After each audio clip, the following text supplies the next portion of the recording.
তরাই branch India টি অ্যাসোসিয়েশনের ৬২তম বার্ষিক সভা অনুষ্ঠিত হল বাগডোগরা ব্যাংডুবি টিবিআইটিএতে। এদিন সভায় বিভিন্ন ইস্যুতে আলোচনা করা হয়। সভায় চায়ের উৎপাদনশীলতা বৃদ্ধি কিভাবে হবে তা নিয়ে জোর দিয়ে আলোচনা করা হয়েছে। এই বছরে চায়ের দাম বৃদ্ধি হয়নি, বরং খরচ বৃদ্ধি হয়েছে। মজুরি খরচা বৃদ্ধি পেয়েছে, যা বিগত বছরে কখনো হয়নি মদ ইন্ডিয়ান টি অ্যাসোসিয়েশনের। চায়ের এই অবস্থা নিয়ে সকল মালিক সহ বিভিন্ন মহল চিন্তিত। এই অবস্থায় চায়ের পরিস্থিতি থাকলে ভবিষ্যতে প্রশ্নের মুখে পড়তে হতে পারে। কম দামে নেপালের চা ভারতে প্রবেশ করায় দার্জিলিং চায়ের ওপর প্রভাব পড়ছে। এমনিতেই খরচ বেশি ও আবহাওয়ায় দার্জিলিং চায়ের সমস্যা হচ্ছে, তার উপর বাইরের চা কম দামে আসায় আরও ক্ষতির সম্মুখীন হতে হচ্ছে বলে ইন্ডিয়ান টি অ্যাসোসিয়েশনের সাধারণ সম্পাদক অরিজিৎ রাহা জানান। এই বিষয়ে আর্থিক প্যাকেজ নিয়ে কেন্দ্রীয় ও রাজ্য সরকারের কাছে চিঠি দেওয়া হয়েছে। সঙ্গে সুদহীন লোনের মাধ্যমে সহায়তা করলে মালিকপক্ষের সুবিধা হবে। উপস্থিত ছিলেন ইন্ডিয়ান টি অ্যাসোসিয়েশনের সহ সভাপতি অতুল আস্তানা, সাধারণ সম্পাদক অরিজিৎ রাহা, টিবিআইটি এর চেয়ারম্যান এস.কে. গুপ্তা, সভাপতি রানা দে সহ অন্যান্যরা। এই গত এক বছর আমাদের জন্য একটা খুব বড় চ্যালেঞ্জিং ইয়ার গেছে। কেন, একদিকে খরচা প্রচুর বৃদ্ধি পেয়েছে, প্রোডাকশন কম, দামও কম। সাধারণত যখন প্রোডাকশন কম থাকে দামটা একটু বাড়ে, কিন্তু এটা একটা এমনই বছর যে অনেক বছরের মধ্যে এমনি বছর আমরা পাইনি যেখানে দাম, প্রোডাকশন দুটোই কম একদিকে, আর খরচা অনেক বেড়ে গেছে। আপনি যদি গত 10 বছরের আমাদের চায়ের দামের ট্রেন্ড দেখা যায়, দেখবেন 4.5% CAGR-এ কম্পাউন্ড অ্যানুয়াল গ্রোথ রেটে দাম বেড়েছে। অথচ ইনপুট কস্ট, সেটা ফার্টিলাইজার হোক, ডিজেল হোক, অন্য যেগুলো আমাদের সামগ্রী লাগে, চায়, কয়লা, প্রত্যেকটা আইটেমের দাম, ইলেকট্রিসিটি ইনক্লুডেড, 12%, 10 থেকে 12% বৃদ্ধি পেয়েছে CAGR-এ। ওতে একটা গ্যাপ হয়ে যাচ্ছে, এবং এই গ্যাপ হওয়ার দরুন যেই বাগানগুলো বড় বাগান, বিশেষ করে যেখানে ওভারহেড কস্ট অনেক বেশি।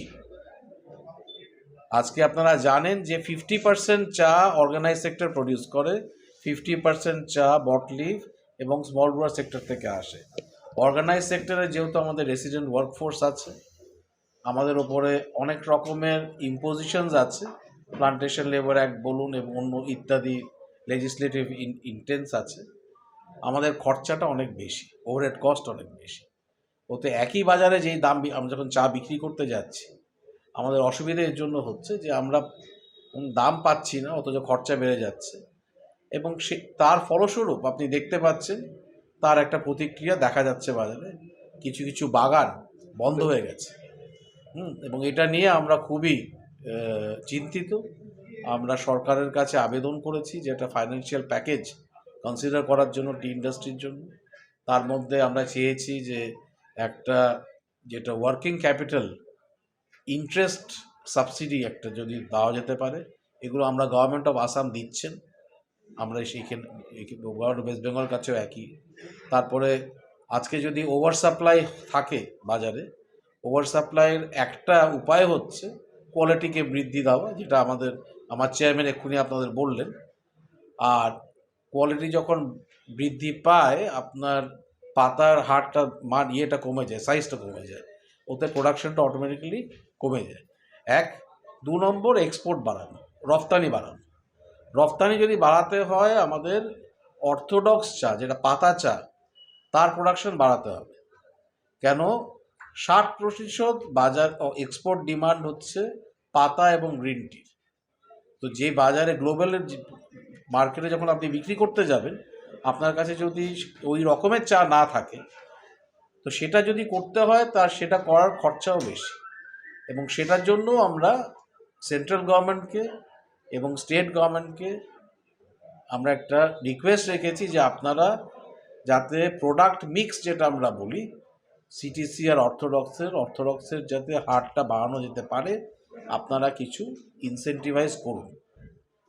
গভর্নমেন্ট অফ আসাম আজকে 10 টাকা করে পার কেজি অর্থোডক্স চা উৎপাদনের জন্য ইনসেন্টিভ দিচ্ছে ইন্ডাস্ট্রিকে। তাহলে কি এই সরকার মানে রাজ্য রাজ্যের সরকার তাহলে কি কোনো সহায়তা করছেন আপনাদেরকে?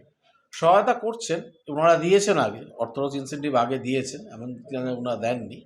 আমরা বলেছি এই স্কিমটা এবং আরেকটা হচ্ছে যে রিপ্লান্টেশন রিজুভিনেশন স্কিম, এই যে বাগানগুলো রিল্ড কমে যাচ্ছে এবং যেটা আগে টি বোর্ডের একটা স্কিম ছিল যেখানে নতুন গাছ লাগাবার জন্য একটা সাবসিডি বলুন, অ্যাসিস্ট্যান্স বলুন, সেটা পাওয়া যেত। সেই স্কিমটা এই প্রেজেন্ট যেটা প্ল্যান পিরিয়ড চলছে সেইখানে সেটা ডিসকন্টিনিউ করা হয়েছে। আমরা আবেদন রেখেছি সেন্ট্রাল গভর্নমেন্টের কাছে যাতে সেটা আবার রেস্টোর করা হয়। টিবিআইটি এর 62nd এজিএম করলাম আমরা এখানে। আমাদের এখানে যারা ছিলেন আপনারা নিশ্চয়ই জানতে পেরেছেন, আমাদের আইটিএ ইন্ডিয়ান টি অ্যাসোসিয়েশনের চেয়ারম্যান মিস্টার আতুল আস্তানা ছিলেন, secretary general ITA mister Arijit Raha ছিলেন, আর যারা বিভিন্ন ডিপার্টমেন্ট গভর্নমেন্টের অফিসার্সরা, তারপর আমাদের মেম্বার গার্ডেনের যে অ্যাসিস্ট্যান্ট ম্যানেজার সবাই ছিলেন, প্রপার্টার্স ডিরেক্টর সব গার্ডেনই এখানে পার্টিসিপেট করেছে আজকে তরায়। একটা খুব হিউজ একটা গ্যাদারিং আপনারা যেটা নিজেও দেখতে পেরেছেন এখানে আজকে হয়েছে টিবিআইটিতে। তো আমাদের বিষয় আমরা কি তুলে ধরেছি বিগত বছরটায় কি করেছি, ওটা কর্মসূচি একটা নিয়ে আমরা ওটা একটা জানানো হয় মেম্বার্সদেরকে। তার মধ্যে সব রকম বিষয়টা নিয়ে উঠেছে। তো আমাদের চেয়ারম্যান যে আছেন এখানে মিস্টার M.K. সিং, উনি শানাসিস্তানের ম্যানেজার, উনি আমাদের টিবিআইটির চেয়ারম্যান।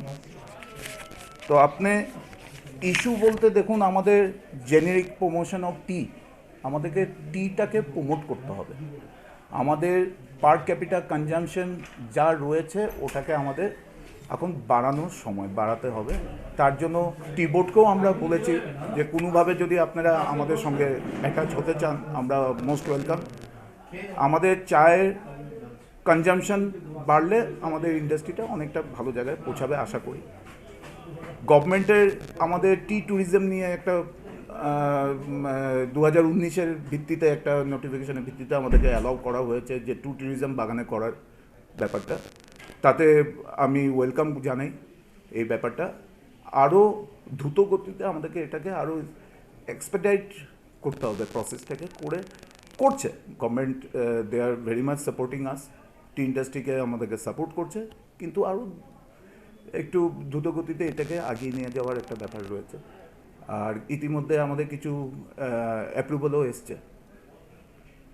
তারপর বিষয়টা আছে হলো একটা, তো আপনাকে জানালাম tea promotion. Next is your tea tourism.